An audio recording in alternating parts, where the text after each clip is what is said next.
16시간, 24시간, 아니면 72시간 단식을 시작하려는 많은 사람이 가장 먼저 여기에서 혼란을 느낍니다. 누군가는 16시간이면 충분하다고 말하고 또 누군가는 24시간은 해야 진짜 효과가 나온다고 말합니다. 심지어 사흘 가까이 버텨야 몸이 완전히 바뀐다고 말하는 사람도 있습니다.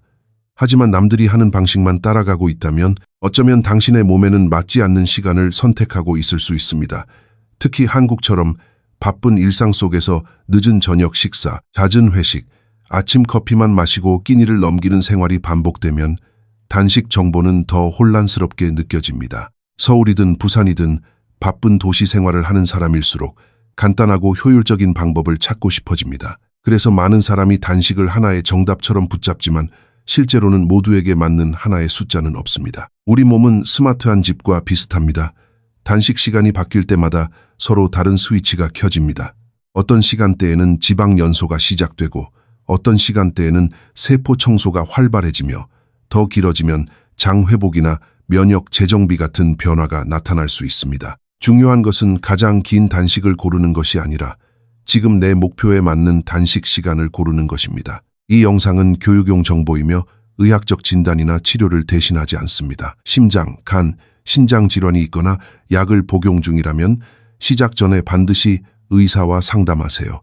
이제부터 시간대별로 몸에서 어떤 일이 일어나는지 차근차근 보겠습니다. 마지막 식사를 끝내고 단식이 시작되면 몸은 곧바로 비상 모드로 들어가는 것이 아닙니다. 처음 대략 12시간까지는 비교적 평소와 비슷한 상태가 이어집니다. 소화기관은 아직 들어온 음식을 처리하고 있고 혈당을 조절하던 인슐린도 서서히 내려가기 시작합니다. 이 시기에는 몸이 당장 지방을 대량으로 태우기보다 먼저 간에 저장해둔 글리코겐이라는 연료를 꺼냈습니다. 말하자면 몸속에 남겨둔 예비 배터리를 사용하는 단계입니다. 그런데 12시간에서 16시간 사이로 들어가면 분위기가 조금 달라집니다. 간에 저장된 글리코겐이 눈에 띄게 줄어들면서 몸은 이제 당이 충분하지 않다는 신호를 받습니다. 그 순간부터 다른 연료원을 찾기 시작하고 저장된 지방을 조금씩 분해해 케톤을 만들기 시작합니다. 케톤은 몸이 포도당 대신 지방을 태울 때 만들어내는 연료입니다. 같은 엔진이지만 연료 공급 방식이 바뀌는 것과 비슷합니다. 그래서 16시간 단식이 가장 널리 알려진 이유가 여기에 있습니다.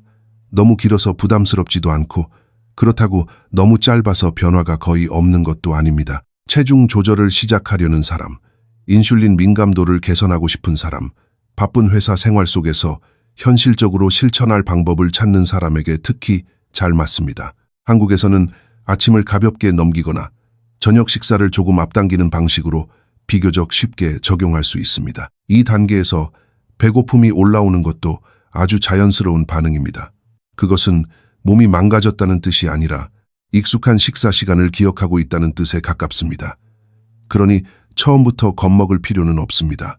16시간은 극단적인 도전이 아니라 몸이 지방연소 모드로 천천히 문을 여는 가장 현실적인 출발선입니다. 16시간이 지방연소의 문을 여는 시점이라면 24시간은 몸이 단순히 연료를 바꾸는 것을 넘어 내부 정리까지 시작하는 구간입니다. 이때부터 많은 사람이 몸보다 오히려 머리에서 변화를 먼저 느낍니다. 멍하던 느낌이 줄고 생각이 또렷해지고 집중이 더 오래 이어지는 경험을 말하는 이유가 여기에 있습니다.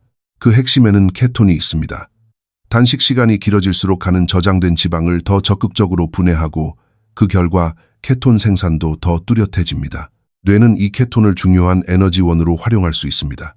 그래서 어떤 사람들은 식사를 하지 않았는데도 오히려 정신이 맑아졌다고 느낍니다. 특히 공부량이 많거나 오래 앉아서 기획과 분석을 해야 하거나 업무 집중력이 중요한 한국의 직장인과 수험생에게 이 구간은 꽤 흥미로운 지점입니다. 여기서 또 하나 주목할 변화는 성장 호르몬입니다. 단식이 길어지면 성장 호르몬 분비가 의미 있게 늘어날 수 있습니다. 이 호르몬은 지방을 에너지로 쓰는 동안 근육을 가능한 한 보호하는 데 도움을 줍니다. 몸은 아직 사용할 지방이 남아있는데 근육부터 무작정 허물고 싶어 하지 않습니다. 그래서 적절한 단식은 무조건 근손실로 직결된다는 단순한 이야기와는 조금 다릅니다. 뇌 쪽에서는 BDNF라는 물질도 자주 언급됩니다. 쉽게 말하면 뇌를 위한 비료 같은 존재입니다. 신경세포가 더 잘 연결되고 새로운 회로를 만들고 학습과 기억을 돕는 데 관여합니다.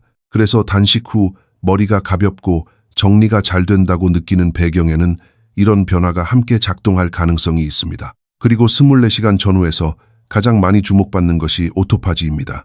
이것은 세포가 스스로 내부를 청소하는 과정입니다. 낡고 손상된 단백질, 성능이 떨어진 부품, 효율이 낮아진 요소를 분해하고 다시 재활용합니다. 마치 집안을 그냥 비워두는 것이 아니라 묵은 짐을 꺼내 정리하고 쓸만한 것은 다시 쓰는 대청소와 비슷합니다. 물론 여기서 중요한 점은 24시간 단식이 어떤 질환을 치료한다는 식으로 받아들이면 안 된다는 것입니다. 더 정확한 표현은 이 구간부터 몸이 세포 수준의 정리와 회복 메커니즘을 본격적으로 켜기 시작할 수 있다는 것입니다. 즉, 16시간이 지방을 태우기 시작하는 단계라면 24시간은 몸이 연료를 아끼는 것을 넘어 안쪽 환경까지 정돈하기 시작하는 시점입니다. 24시간을 넘기면 몸은 한 단계 더 깊은 휴식과 수리 모드로 들어갑니다. 특히 주목할 곳은 장입니다. 평소 우리는 음식을 먹을 때마다 위와 장이 끊임없이 움직이고 소화액을 분비하고 영양소를 흡수하느라 많은 에너지를 씁니다. 그런데 단식이 하루를 넘기면 이 소화 시스템은 잠시 숨을 고를 기회를 얻습니다. 그 순간 몸은 원래 소화에 쓰던 에너지를 점검과 회복 쪽으로 돌리기 시작합니다. 이 구간에서 장세포는 연료 사용 방식도 바뀝니다. 포도당 중심에서 지방 연소 쪽으로 더 기울어지면서 장이 줄기세포가 재생 프로그램을 켜는데 유리한 환경이 만들어집니다. 쉽게 말해 장 안쪽 벽을 관리하는 수리팀이 조금 더 안정적으로 움직일 수 있는 조건이 생기는 것입니다. 실제로 미국 MIT 연구진은 2018년에 쥐를 대상으로 한 실험에서 24시간 단식 후 장 줄기세포의 재생 능력이 평소 먹이를 먹은 집단보다 2배 가까이 높아졌다고 보고했습니다. 더 흥미로운 점은 이 효과가 어린 쥐와 늙은 쥐 모두에서 관찰됐다는 것입니다. 장 줄기세포는 마치 장 점막을 다시 덧대고 손상된 부분을 메우는 작은 건축팀과 같습니다. 계속 음식이 들어오면 처리 업무에 쫓기지만 잠시 일이 멈추면 본래의 보수 작업에 더 집중할 수 있습니다. 하지만 여기서 정말 중요한 포인트가 하나 있습니다. 최근 연구들은 재생이 단식하는 동안에만 일어나는 것이 아니라 다시 먹기 시작할 때 강하게 이어질 수 있다고 말합니다. 즉, 단식을 잘하는 것만큼이나 단식을 어떻게 끝내는지가 중요합니다. 그래서 이 구간 뒤 첫 식사는 가볍고 부드러워야 합니다. 미음이나 죽, 맑은 수프, 달걀, 무가당 요거트, 부드럽게 익힌 채소처럼 소화가 쉬운 음식부터 천천히 시작하는 것이 좋습니다.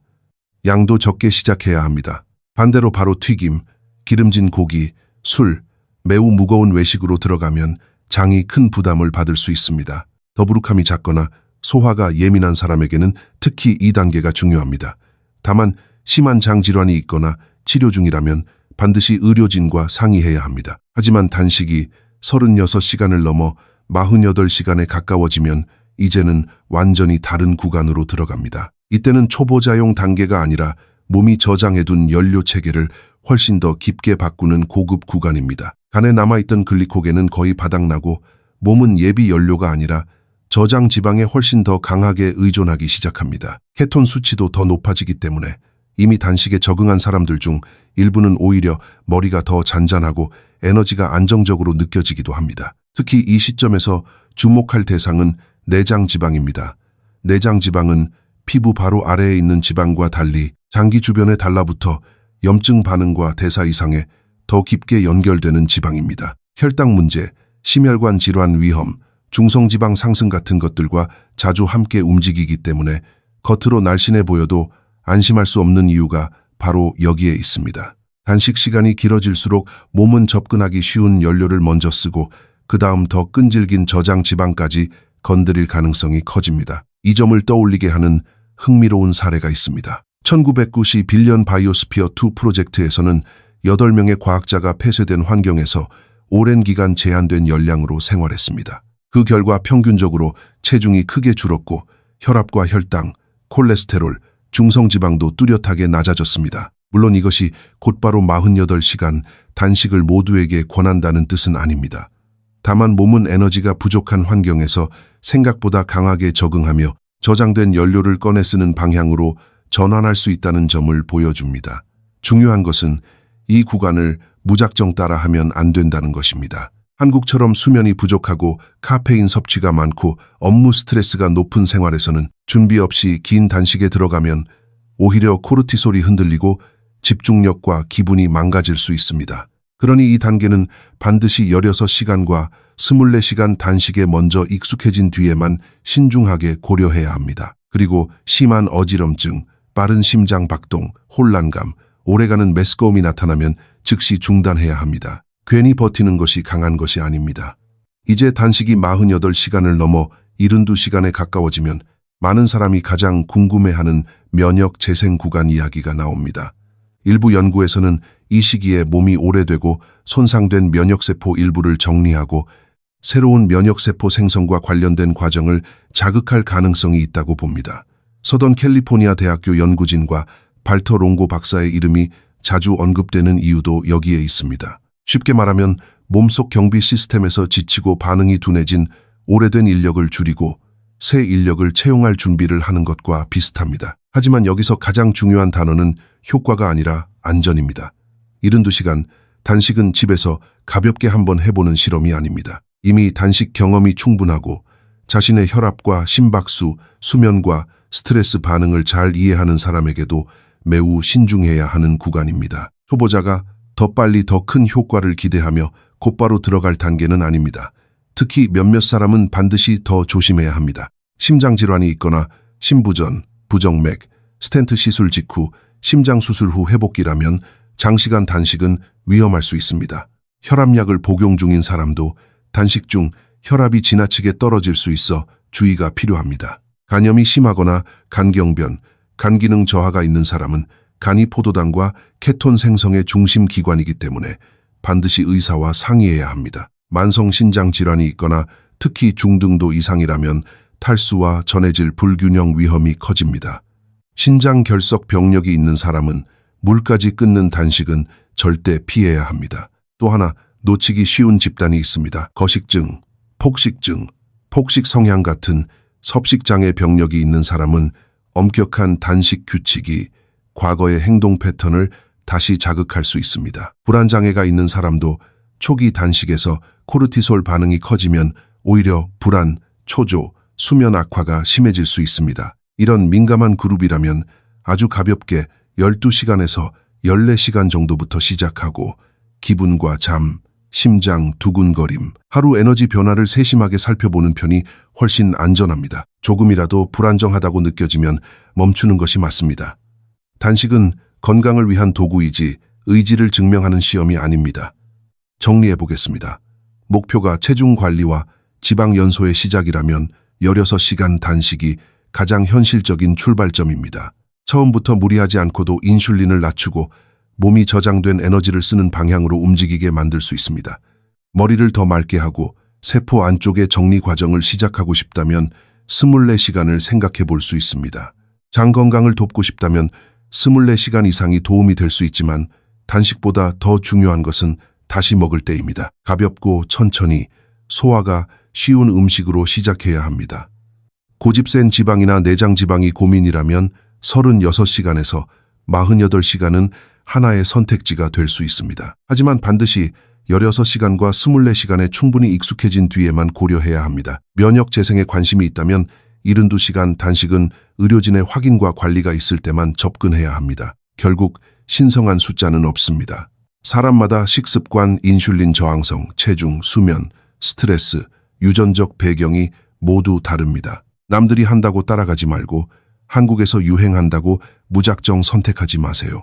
단식은 나에게 맞을 때만 건강 도구가 됩니다. 지금 댓글에 당신의 가장 중요한 목표를 남겨주세요. 지방 감량, 집중력 향상, 소화 개선, 면역 지원 중 무엇인지 적어주시면 어떤 단식 시간이 더 어울릴지 함께 생각해 보겠습니다. 16시간, 24시간, 72시간 사이에서 아직 헷갈리는 친구가 있다면 이 영상을 보내주세요. 불필요한 시행착오를 줄이는 데 도움이 될 수 있습니다.